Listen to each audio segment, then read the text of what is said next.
There's death, there's destruction. Global news impacts us. We have to change the way we live. This is why we need independent media.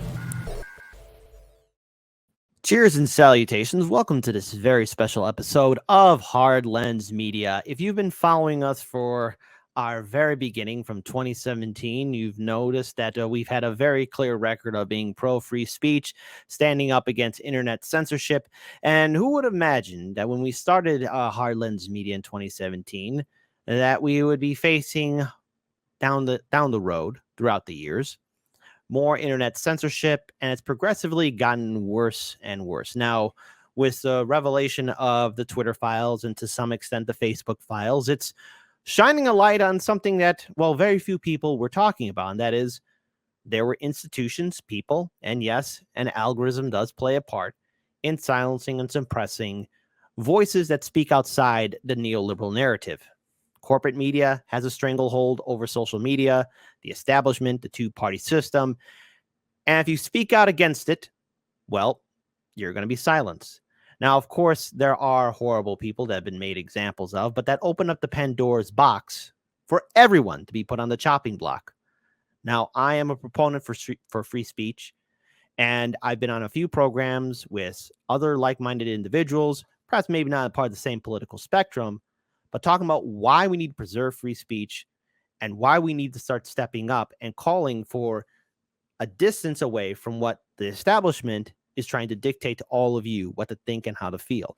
So joining me here today is probably one of the most busiest libertarians I have ever had the privilege to meet. He's been on so many programs. He was also recently on the Convo Couch as well, but he's been on a lot of programs as well. First time on our show. Give it up for Spike Cohan. Spike, thank you so much for joining us here at Hard Lens Media. We do appreciate you making time out of your day for joining us here.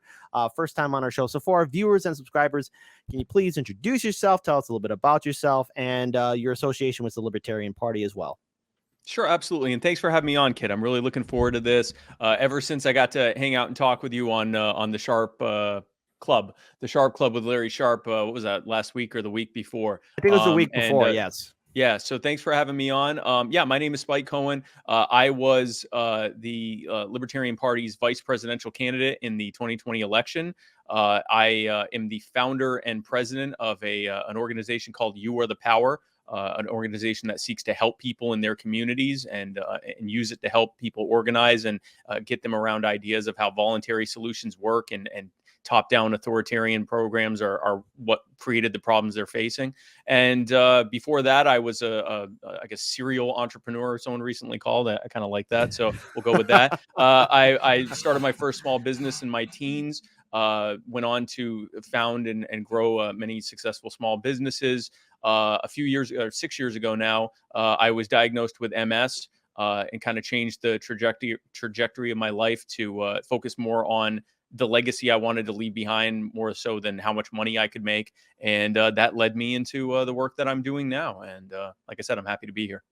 And let's actually start talking about leaving a legacy and an impact, because right now, I think even though a lot of my viewing audience, your supporters, people you associate, people as I associate, we all kind of knew that there was something going on behind the scenes on Facebook, Twitter, Instagram, YouTube. And for a long time, I think even myself included, and I wish I, could have added a little bit more to it. We were indicating there's an algorithm, there's a system being put in place that is denying certain points of view, be it activist groups who are perhaps Free Palestine, or libertarian groups, or progressive groups, or anti-war groups. And there has been this ongoing censorship, but yet all the time, it has been dismissed by the coveted blue check marks, by the pundits, by those in higher positions of power or larger platforms. I'm saying that's a conspiracy theory. That is fake news.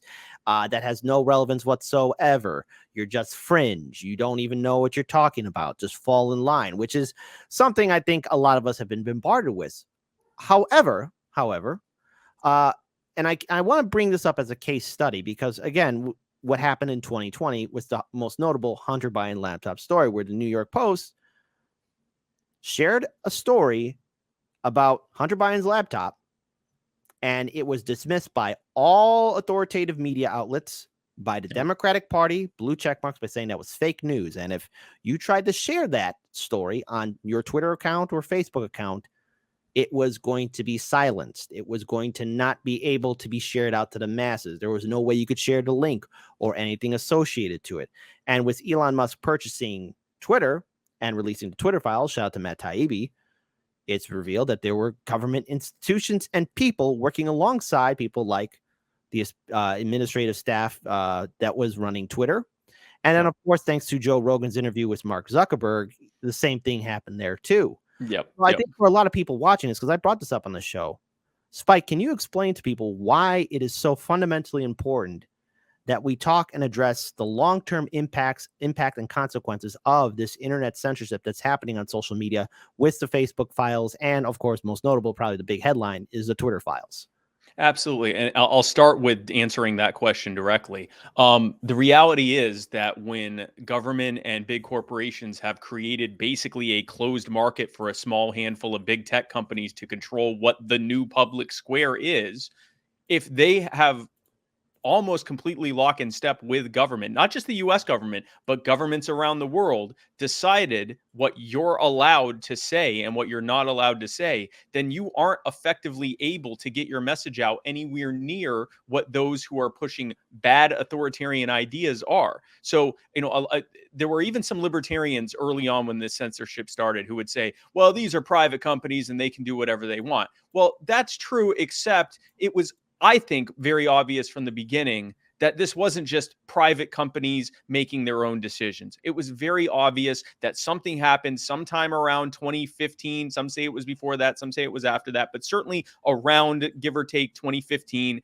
where social media went from, and the internet in general, the payment processors, all of the various parts of the internet, what makes the internet, in this new Web 2.0 type of system, went from being a bastion of freedom of speech and freedom of expression in a way that not only the freedom to say what you wanted, but the freedom to be able to say whatever you wanted to just about anyone else on this planet who had an internet connection. To go from that to a very sudden turn towards first doing things for your safety, then doing things for your protection from dangerous ideas. And some of the ideas, to be clear, are dangerous. You still have a right to hear them so you can decide for yourself. But then it went into to protect you from misinformation, to protect you from things that weren't true. The government telling you what is and is not true should be alone enough to tell you what the problem is here, because the government is the number one purveyor of what's not true. Now, obviously, I've been very critical about the two-party system, so I'm just going to pretend for a moment that I'm with corporate media and ask the triggering question. But shouldn't you trust these authoritative sources? I mean, they are in positions of power. They know things better than you. Corporate media has, CNN, MSNBC, ABC, CBS, and New York Times, Washington Post. These are legacy media outlets that speak the facts. Yes. Why would you want to question something that is authoritative and already favored by the algorithm on all these social media platforms? Why should we step outside that narrative?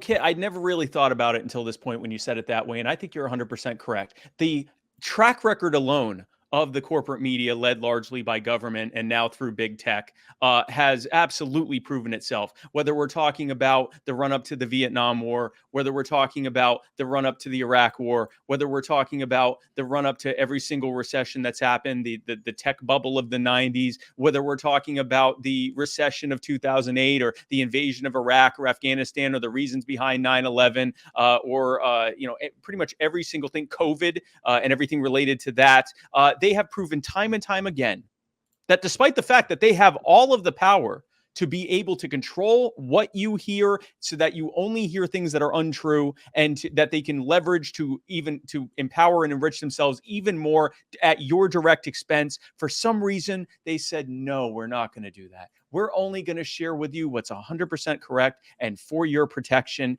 And it bears out that everything they said was true. We've seen that all of these things bared out. I for one, applauded when they found all of the weapons of mass destruction that Saddam Hussein had, and that he was poised to use the yellow cake directly going into the nuclear weapon seconds away from being launched on us and our allies.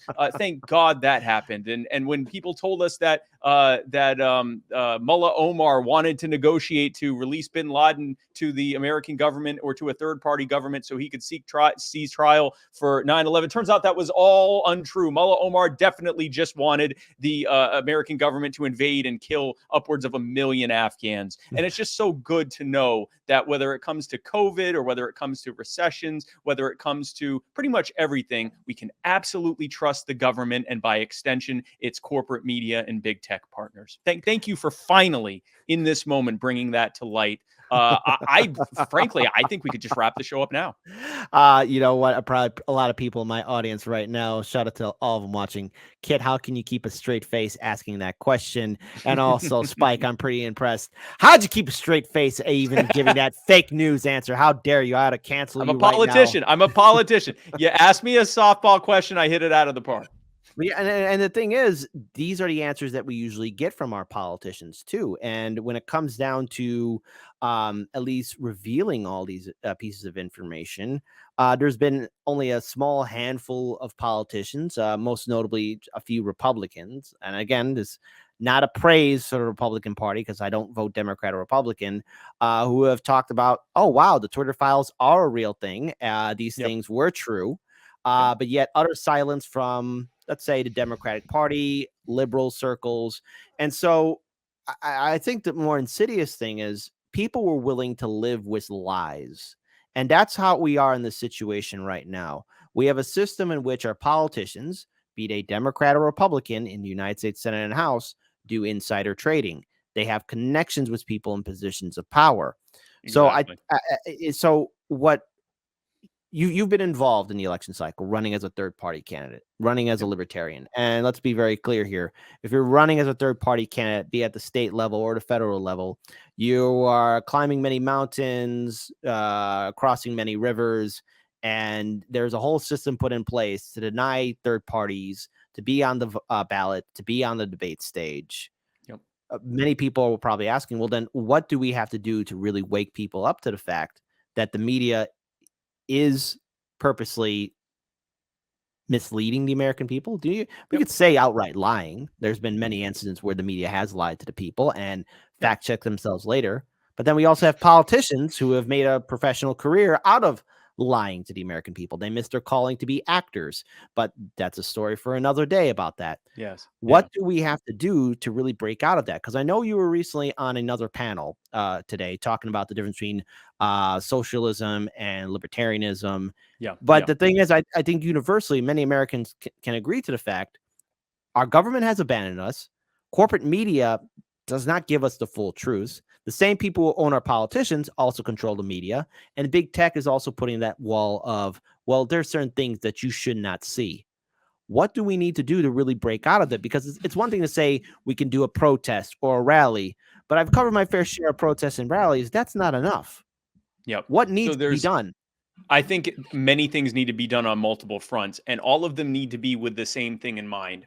The reality is the vast majority of people recognize that something is wrong. There was a poll probably a few months ago now, a couple months ago now, where only 13% of the American public said that they thought things were going in the right direction. And like, it was like 85%, said that it was going in the wrong direction. Now you may sit here and think, who the hell were those 13% that think things are going well? But all of that to say that the vast majority of people recognize something is wrong. The problem is almost all of them think that the problem is exactly one half of the ruling class, and that the only thing that is ever going to be able to stop them is the other half of that exact ruling class. And if you try directly to show them listen, these people are working with these people are working with these people, they're all playing you, they're pretending to not like each other and to oppose each other because they want you to emulate their behavior and hate your neighbor and focus on yelling at your neighbor and yelling at your friend and your coworker and the person that lives across the street from you and someone on the internet about, whether the Republicans or Democrats are worse, because it distracts you from the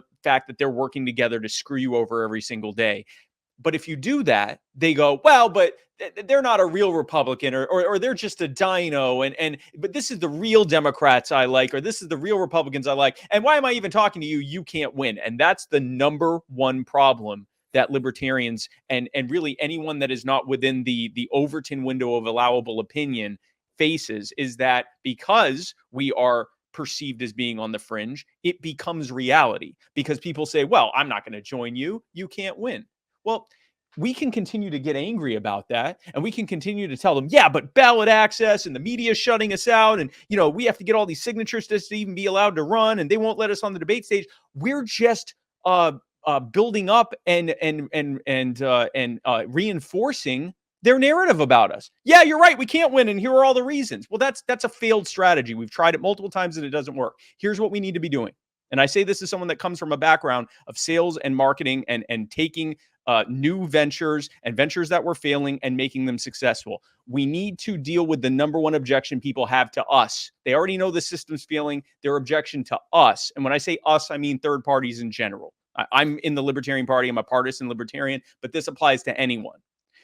We have to address their objection that we can't win. Except we can win. There are libertarians, hundreds of them, who have been elected. There are Green Party members who have been elected to things. We need to focus where we can win right now, and that's at the local level. And there's a lot of harm being done at the local level that we can fight and undo now instead of waiting for some utopian future. We can start addressing it now and using it to get people into local office now and use it to show people that not only can we win, but that when we win, they win too for a change.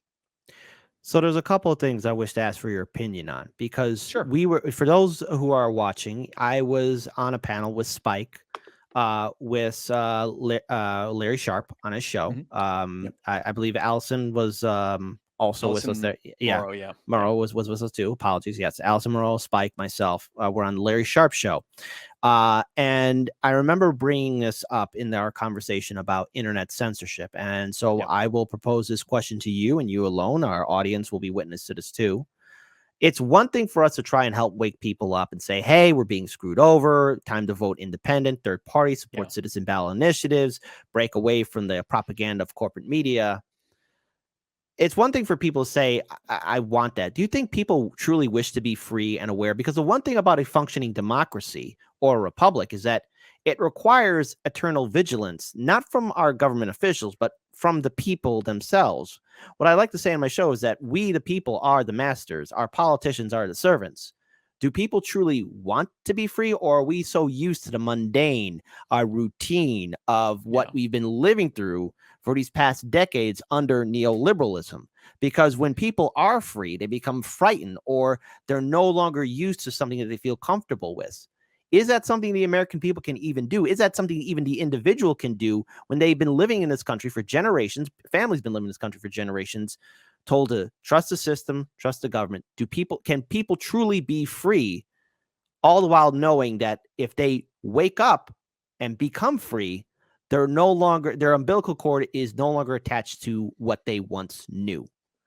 So there's many things there. I'll start with, do people want to be free? And I think everyone wants to be free about at least something, right? Like they want to be free on their right to live how they see fit. Where it really starts to get into the weeds is that there are some things where they may think that they actually, can't be trusted, or that someone else is in a better position to be able to make that decision for them. But more importantly, it's not them being free. They're worried about that schmuck over there being free because I don't like what he does and I see it as a threat to my way of life. That's the problem, is that they may themselves say, I want to be free to live how I live, but they also want that guy to be made to live how he lives. And that guy likely wants them to be made to live how he lives. And in a broad showing of bipartisanship, the Republicans and Democrats agree to make everyone have to live the way they want them to live.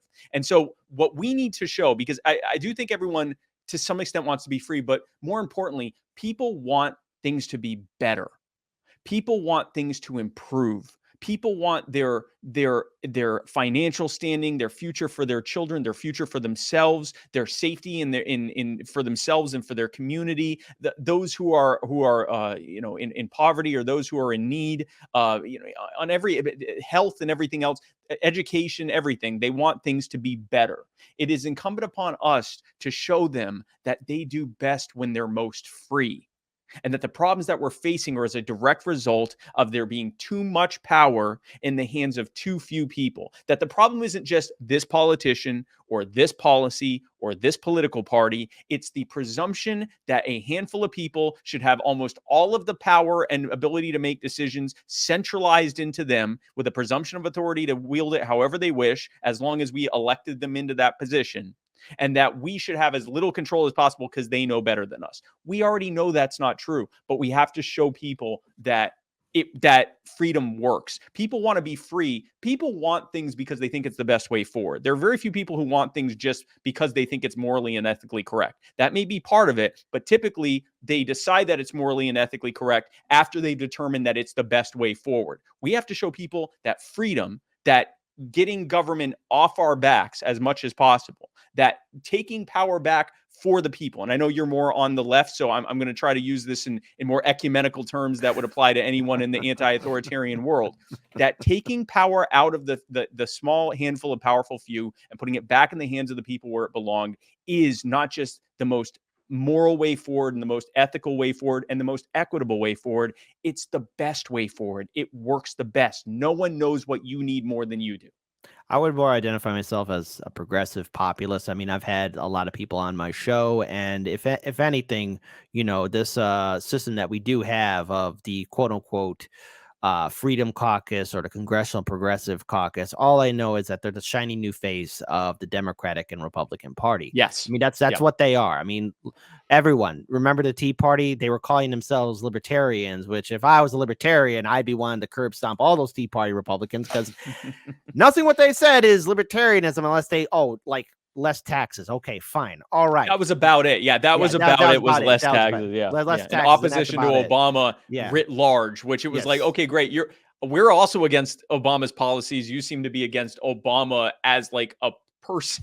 Like we're not alike here. Yeah. Which by the way, I mean, the Republican establishment and the Democratic establishment, they put on a good show. I mean, honestly, it's on par with the WWE, but I don't want to insult wrestlers because I don't want to compare anyone to a politician, because politicians have a lower approval rating than cockroaches or STDs. There, I said it. But nonetheless, there is a problem though, and that is people are bombarded with, okay, they got to pay bills because they're stuck in the system. Wages haven't increased. We got student debt. We have medical bankruptcy and medical debt, which is a foreign concept to some of my friends who live overseas.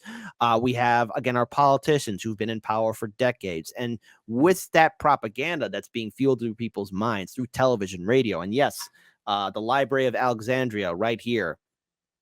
At your fingertips. Yeah. So we have this right here. And the thing is, when we're bombarded with all of this, it's quite clear to me that many, whether they know it or not, are surround themselves with a brick wall. And when you decide to step out of your safe space, it's frightening. And the thing is, I've been told by other people when I first started doing this show, don't talk to libertarians, don't talk to socialists, don't talk to Greens. They're disruptors. Don't talk to these activists. You should be talking to these people. I still get messages to this day of, you should interview this person. You shouldn't have these people on. How dare you talk to them? And it's just like, okay, you're being an armchair general, but I like to take some notes. Yes, controversial statement in 3, 2, 1. Notes from Joe Rogan. He's had a wide treasure trove of people on his show. Not just conservatives or Republicans. He's had scientists. He had Bernie Sanders on, Tulsi Gabbard. So there you go. Yeah. What is from your mind, and obviously, you've been on progressive shows too. What is the incentive for someone in a libertarian circle, socialist circle, Green Party, and yes, even Democratic or Republican? I'm talking about voters, not politicians, to actually speak to another person. Now, we're not all going to universally agree. There's some things about libertarianism, the hands-off approach with certain things. I kind of have to say, okay, I don't necessarily agree with that. but I can at least still talk to you. What is the incentive of actually breaking out of that barrier when, for the most part, and I think this is the correct perspective, unfortunately, and I hate painting this picture. Vast majority of people will say, stay in your own lane. What is the incentive of breaking out of that and talking to people? And what has been your interaction with people who think different than you? Because it's one thing, I say this to my audience, speak to other people, but one of the concerns is you might be told to F off, So that's a thing that you're gonna have to deal with. So go ahead, take the floor.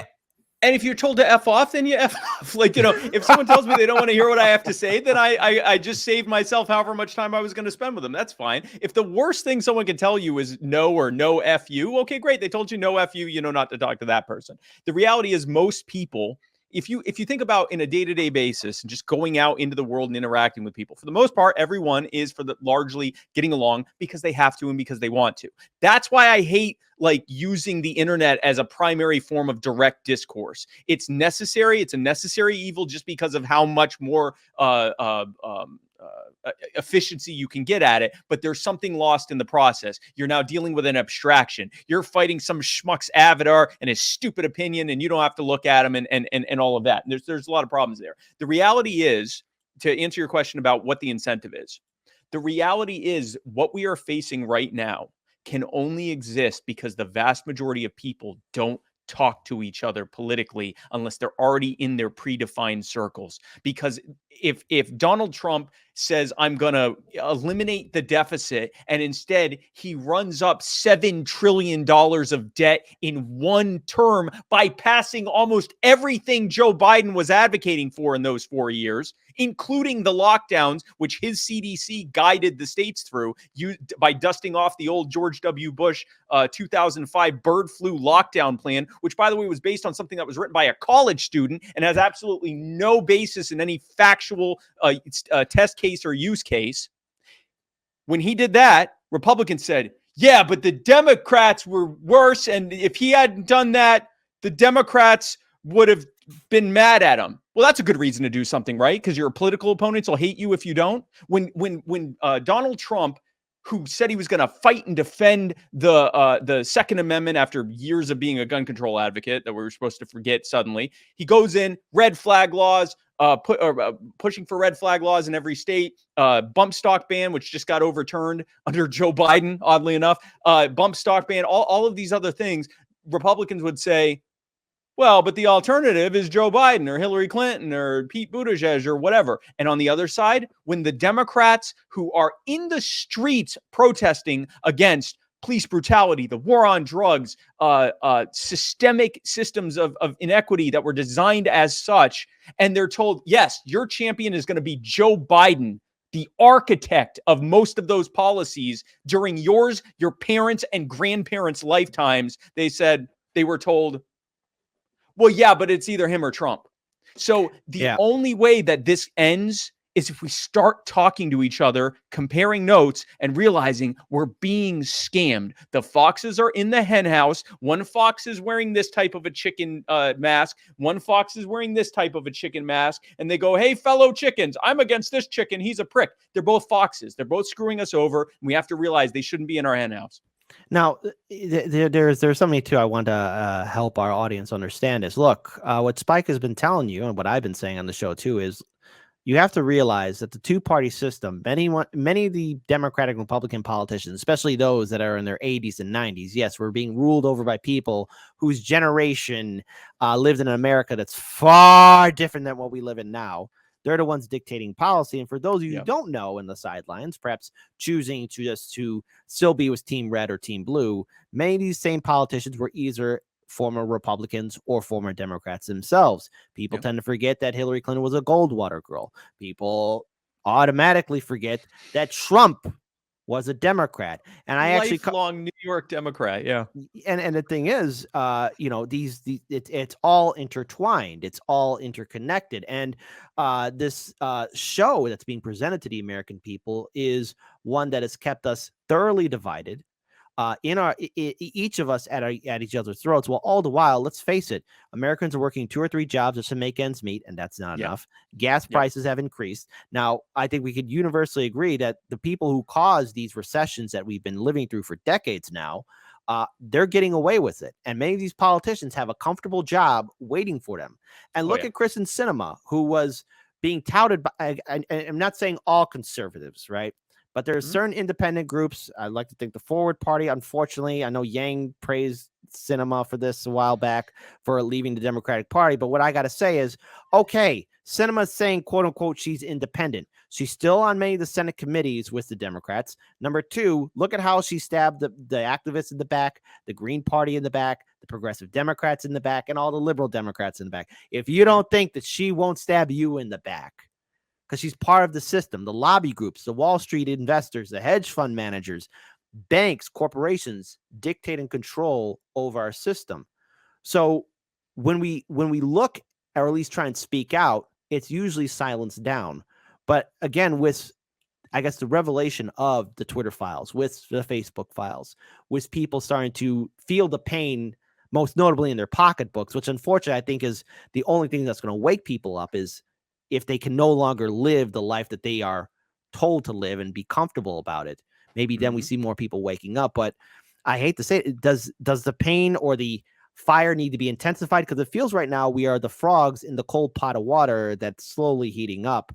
I mean, is that the case? Because that's been a lesson that we've learned throughout the fall of empires, throughout the history, and the people only realize it until it's too late when said empire is gone. And I hate comparing the United States to an empire, but we do have an empire, folks. Yeah. I want to be clear about something. The United States, not as it was supposed to have been written, or at least ostensibly how it was supposed to be written, but the actual status quo reality of what we actually have as the United States is accurately best described as a quasi-fascist imperialist empire. Like, that's what it is, a militarist empire with all of the things that you need to have such a thing. A very top-down authoritarian control structure, a very powerful aristocratic or corporate upper class that is the extent. You can argue that they're the lapdogs or that they're the owners, but it's honestly just a synergistic thing between the power structure of the government and the power structure of big tech or big corporations, which is the definition of fascism. That's literally what Mussolini envisioned when he talked about fascism. Fascism was the marriage of the state and corporations. That's what we have. The imperialist, constant expansionist policy to turn the United States and its satellite countries into one giant hegemon, the so-called rules-based order. All of this, the jingoism, the idea that is so pervasive in American culture that the U.S. military can go anywhere on earth and murder anyone they want, accidentally, intentionally, civilian, not a civilian, does not matter. And if a single one of them fights back to defend themselves, they're a terrorist, they're a threat to our way of life, and they have to die. That level of jingoism is required in order to have people be okay with the kind of fascist empire that we have. So to go to your question of how do we show the frogs that the pot is boiling? Well, there's two ways to do that. Number one, a lot of people are, because it's happening incrementally and slowly, they are feeling it, but then they get used to it. They are feeling it, but they get used to it. Remember when inflation was touching 10%, or official inflation was touching 10%, and then it went down to like 7%? Those were innocent times. Come on. Don't you remember those times it was 10%? This is weeks ago that we're going, oh, thank God inflation's going down. Eggs are only as expensive as a freaking Chanel purse, but it's at the rate at which it's increasing is finally starting to flatten out there to 7% official number, which means it's still double digits. You can get people used to stuff. It's up to us. There are two things that we can do. Number one, we can show people the real harm that's being done and remind them that this water is indeed starting to boil and getting hotter and hotter. The other thing we can do is recognize we're actually frogs in a bunch of various pots that are at various levels of boiling. And it can sometimes be helpful for someone to see how someone else in their community or in their county or their state or their country, how much even more acutely they're suffering as a direct result of these policies that are not helping them either. And the reality that eventually that's going to come to them too. It was very helpful in the United States, for example, for us to see what was happening in China and Australia with their so-called zero COVID policies. That was a big part of why Americans went, no, no, no, we're not doing this anymore. But even before that, people in states that had fewer lockdowns or fewer restrictions, COVID regime restrictions in place, would see the states that had more of them in place, saw that they weren't doing any better with COVID in any real way, and that they were suffering more socially, more educationally, more health-wise, more economically, every way that you can, every metric you can use to judge a society, incarceration rates, alcoholism rates, drug addiction rates, overdose rates, spousal abuse, domestic abuse rates, education levels, and everything else, that they were doing poorly as a direct result of those policies. So it is useful to show people. That's why I focus less and less on this isn't right because you have natural rights. Some people don't even know what the hell that means. It's more useful to say, look at this thing. It's failing. It's failing you. You are doing poorly because of it. And just so coincidentally, the people in power are doing better than ever. We saw a doubling of the wealth of the top 10% of 1% in 2 years' time. That is the fruits of the labor of the COVID regime. Right. And when we show people that, we can then say, this is what happens when you put too much power in the hands of too few people. And our solutions to put the power back in your hands, it fixes or alleviates a lot of these problems, and it starts with freedom. Now, the thing is, though, we still see the establishment, the global establishment, in many ways, still having their little conference calls and their little get-togethers. Most notably was the current World Economic Forum, where they're doing their little forum, they're doing their little discussions, all the while, perhaps behind the scenes, a lot of scumbag policies are being dictated. Plus, a lot of these people at the World Economic Forum are personal scumbags themselves. By the way, just a side note, just so I don't upset YouTube's rules and guidelines, but both Donald Trump, a Republican who used to be a Democrat, and Bill Clinton, and Bill Gates. Oh, who else? Oh, what's his name? Klaus Schwab and Justin Trudeau. I was going to mention that, at least Trump and Bill Clinton were good friends with the most prolific abuser of young people. His name was started with an E. Epstein. Yeah, Epstein. There we go. Yeah. Epstein. There you go. That's who we're talking about, folks. They were friends with him, and a lot of these same rich people in that little black notebook were friends with him too. Especially a lot of those people at the World Economic Forum. They had to have known him in one form or another. They're all friends with each other. It's one big club, and you ain't in it. All right, you ain't in it. So the thing is, knowing that we have, and I know you still have a few more minutes, and I just want to just get your thoughts on this. How when we have it being out there in the open, because the average person is thinking, what can I do to really help build up my community? Because I tell people, hey, keep an eye on your people, help out your community in every which way you can. I'm not asking people to be a saint, but in any which way, we got to start building movements and organizations outside of the influence of Washington, D.C. How do we go about doing this? Because it's quite clear they're still gathering together their power. They're still getting rich. Our wonderful politicians in D.C. are doing insider trading, which, mind you, if any of you were to even do a fraction of what our politicians are doing, you'd go away for a long time. You wouldn't be dead, but you wouldn't see the sunlight for quite some time. So what do we have to do? I also want to give you your statement on this one. An example of what you were just saying there, they get away with things we never would. If you or I were to give a single penny to Al-Qaeda, we would go to jail for a very, very, very, very, very long time. We would be vilified in the media. Our loved ones would hate us. The United States government, over the past, over 10 years now, has given over $1 billion worth of weapon systems to the Saudi government and Al-Qaeda in the Arabian Peninsula, AQAP, with the explicit purpose of being used to carry out the genocide against the Yemeni people. Hundreds of millions of dollars of weapon systems, much of which went knowingly into the hands, with training, went into the hands of Al-Qaeda to carry out a terroristic genocide sponsored by the Saudi Arabian state and the American state, the United States the United States government. So you want to talk about getting away with stuff we wouldn't get away with. They can literally ally with our sworn enemies to carry out genocide, and that's called foreign policy.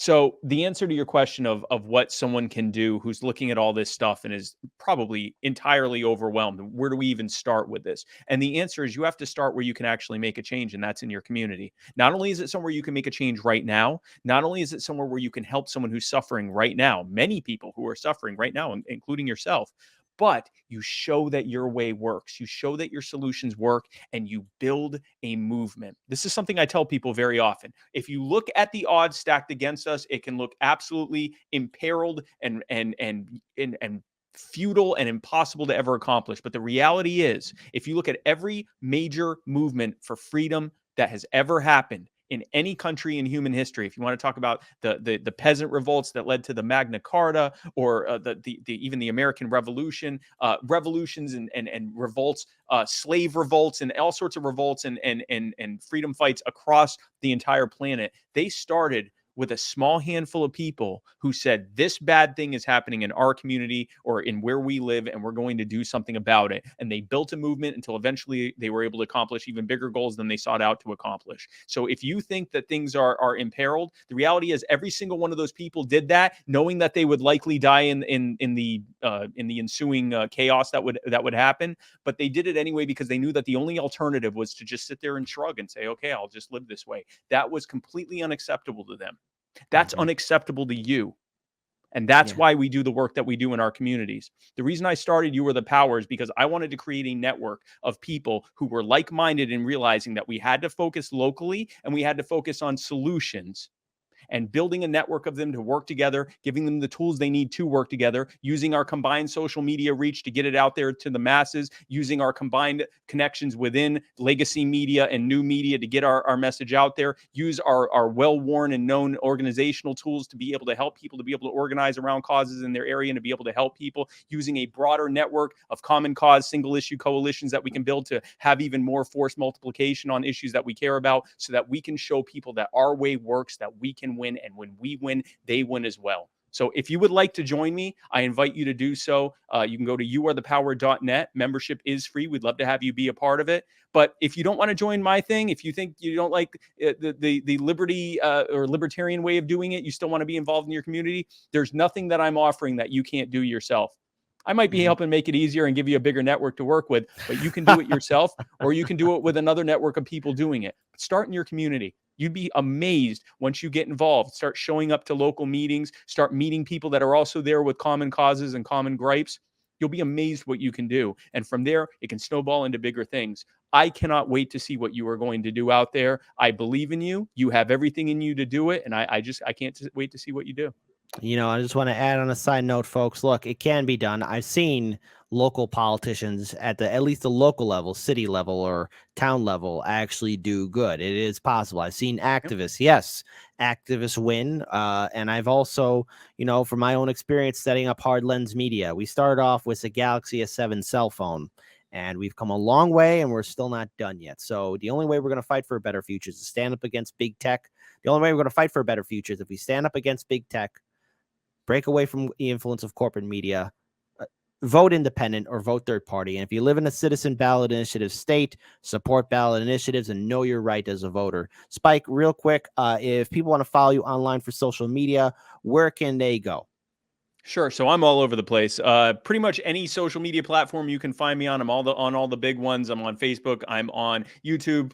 I'm on Instagram. I'm on Twitter. I'm even on TikTok for the kids and the Chinese government. And I'm also on Minds, and I'm on Float, FLOTE. And if you look for Spike Cohan, you'll find me there. I'm on all those things. My website is spikecohan.com. I keep up to date with any events that I'm going to be at. Any things I'm going to be speaking at, any new causes or media that I'm doing. But the big place that you can find me is the work that I'm doing every day in my organization, You Are the Power. So if you'd like to keep in touch with what we're doing there, you'd like to join it, you can follow me on social media where I'm talking about it. You can also go to youarethepower.net to find out more, to become a part of it. We'd love to have you be a part of it. You can also follow us on social media. Right now, we just started our social media presence. We only launched a few months ago. And right now we are on Facebook, Instagram, and Twitter, but with the idea that we are going to start getting into some of the other alternative platforms as well as some of the bigger platforms as well. But again, you can go to youarethepower.net, and we'd love to have you be a part of it. We have a very active Discord server of activists working together on causes. We have a very active private groups of members working together. We have a great organizational team that is putting together causes, vetting causes, getting team members involved to be able to directly work on those things. And there's all sorts of incredible work that we're doing. We'd love to have you be a part of it. But whatever you do, you have everything in you that you can do. And like I said, I could not be more pleased to be among people who realize that we need to fix what's going on here, and it starts with us. And Kit, thanks for having me on, man. That's a great note to end it on. I want to assure everyone that the main show will continue on. I'll be putting up the end credit cards very soon, and then we continue on with the rest of our show. Spike, this was your first time on our show. Thank you, and to your team. Shout out to Brian in the background, wherever he's at. You know who I'm talking about. Shout out to Brian. I actually has his name on my phone. Brian, the Illinois Libertarian, which he told me he's no longer in Illinois. But no, he's not. Shout out to Brian, and shout out to your team that's really helped you get on our show. You're always welcome back on. It was great meeting you also on Larry Sharp's show. So thank you for your time. And again, folks, peace. And we'll see you on with the rest of the show. And we'll put up the end card credits, and we continue on with the rest of the programming. Thank you again, Spike.